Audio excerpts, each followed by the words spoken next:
سلام، امیدوارم که حالتون خوب باشه و روزهای خوبی رو پشت سر گذاشته باشین.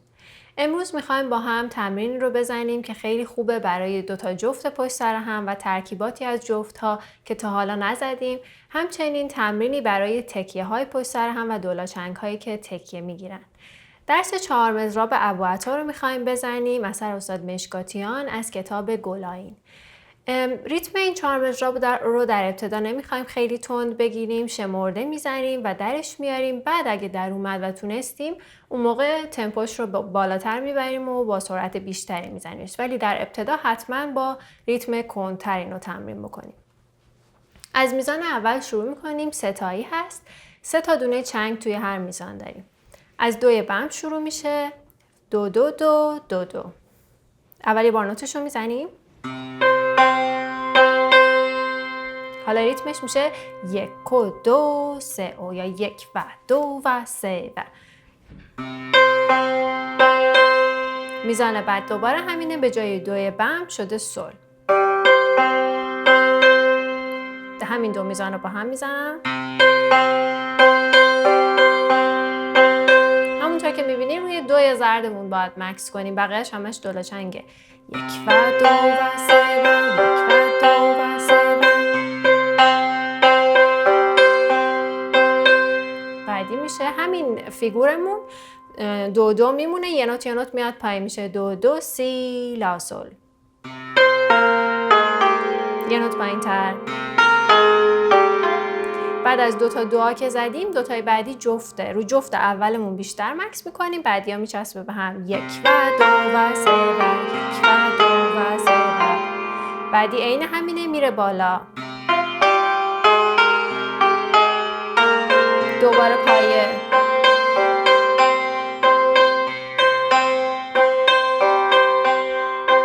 به پایه که میرسیم دیگه 2 تا جفت پشت سر هم نمیزنیم.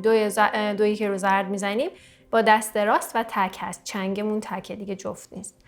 جمله بعدی میشه سل ر دو دو دو سی. یه نوت میاد پایین، اون 2 تا دولاچنگا رو که نگاه کنین، ر دو دو سی سی لا سی دو. این 2 تا میزان رو با هم دیگه، حرفی که داره میزنه حرکت ملودیش اینه، ر دو دو سی سی لا سی دو. همش هم راست چپ راست راست چپ راست. و دست راستمون واخونی که داریم میزنیم رو نوت سل زرد و 2 زرد عوض میشه سل ر دو دو سی سی لا سی دو. یه بار دیگه.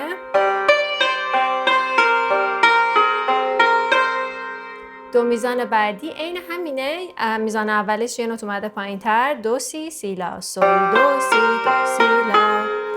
میزان بعدی سل سی لا لا لا. رو لا وای میسه. یه بار این خط رو میزنم.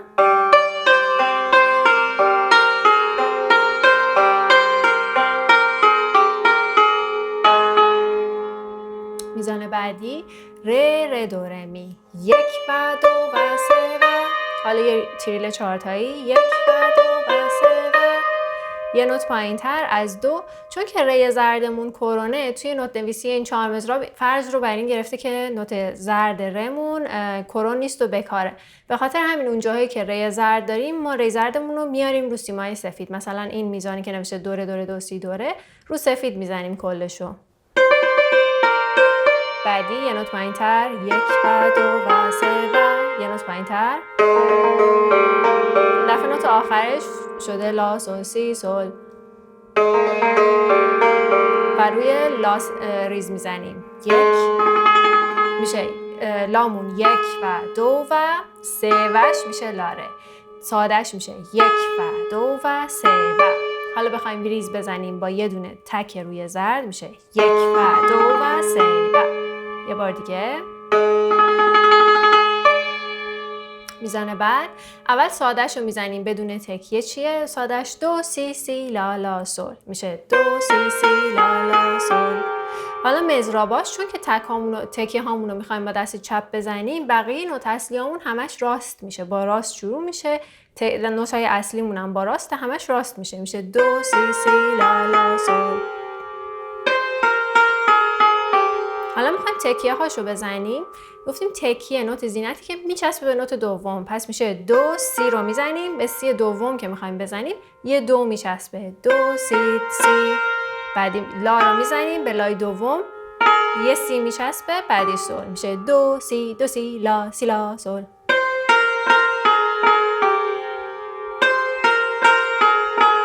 دقت کنیم که تکیه ها رو که داریم میزنیم وقتی تکیه رو اضافه میکنیم توی اصل ماجرا تغییر ایجاد نشه. اصلمون این بود 1 2 3 4 5 6 همش دولاچنگه و همه هم اندازه است. اون تکیه که اضافه میشه داره فقط میچسبه به نوت دوم.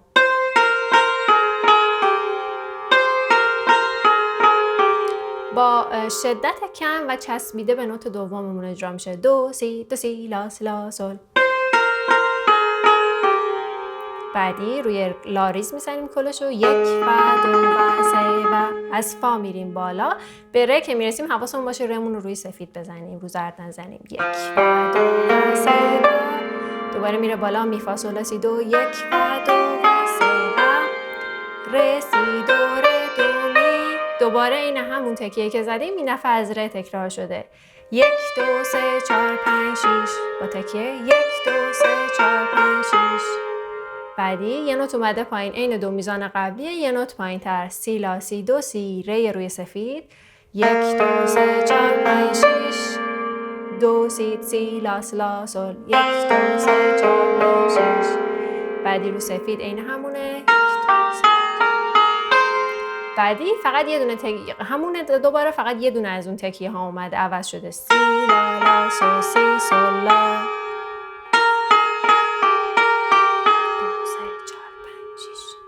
یه بار دیگه حالا این جمله هایی که تکیه داره رو پشت سر هم میزنم که پشت سر هم بشنویدش. از سر اون ریز میزنم، 1 و 2 و 3 و 1 2 3 میره بالا دونه دونه.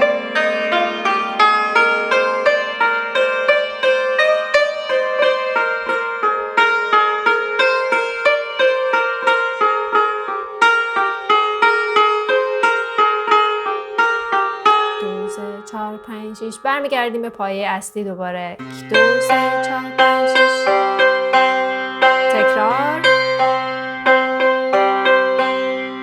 دوباره میاد پایین این اول، میره بالا، دوباره پایه،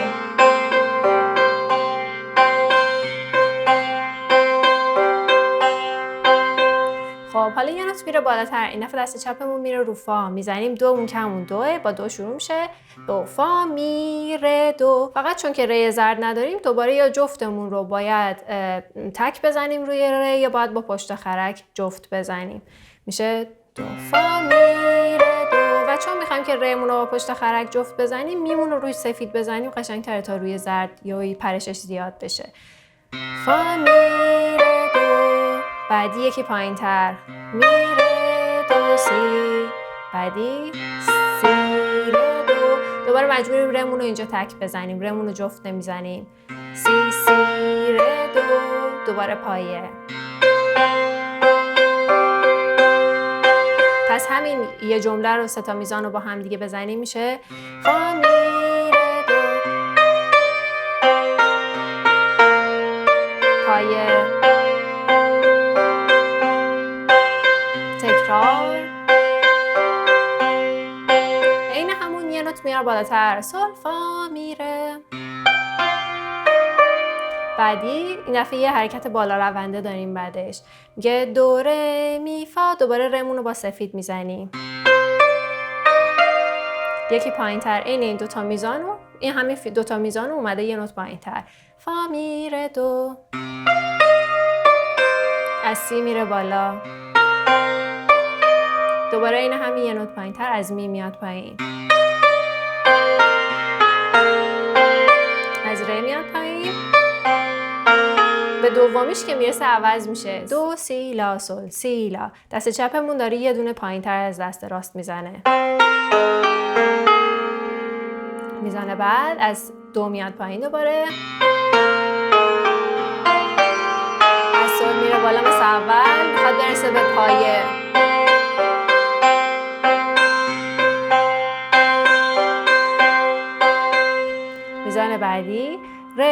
دو سی سی لا سی دو. مثل قبله دست راستمون هم با واخونش میره. دوباره این قبل یه نوت پایین تر. تکراری اینجا دوباره از ره با تریل.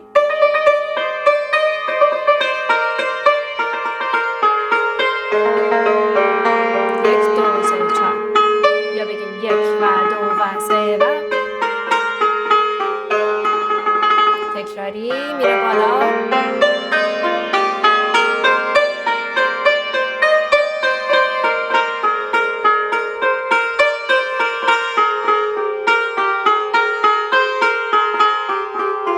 این دفعه روی سول میاد تمومش میکنه. یک و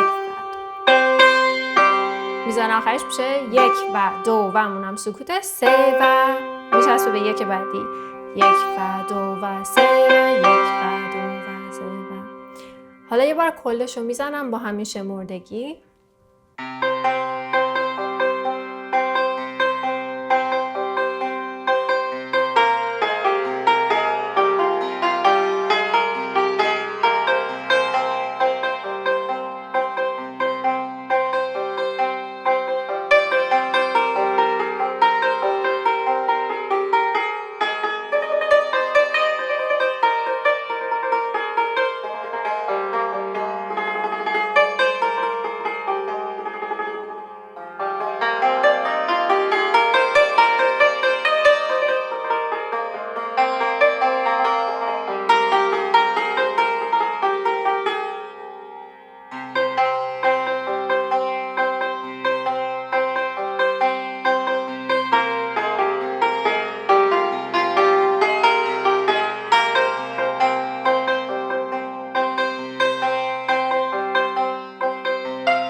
این تقریبا اولین باریه که داریم یه 4 مضرابی رو با این شیوه میزنیم با هم دیگه.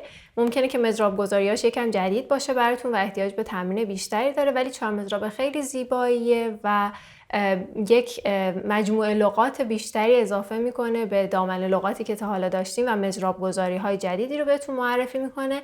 پس خوب تمرینش کنین، خیلی تند نزنین، از آهسته شروع کنین و بعدش که در اومد تا اونجایی که تونستین میتونین سرعتش رو بیشتر کنین.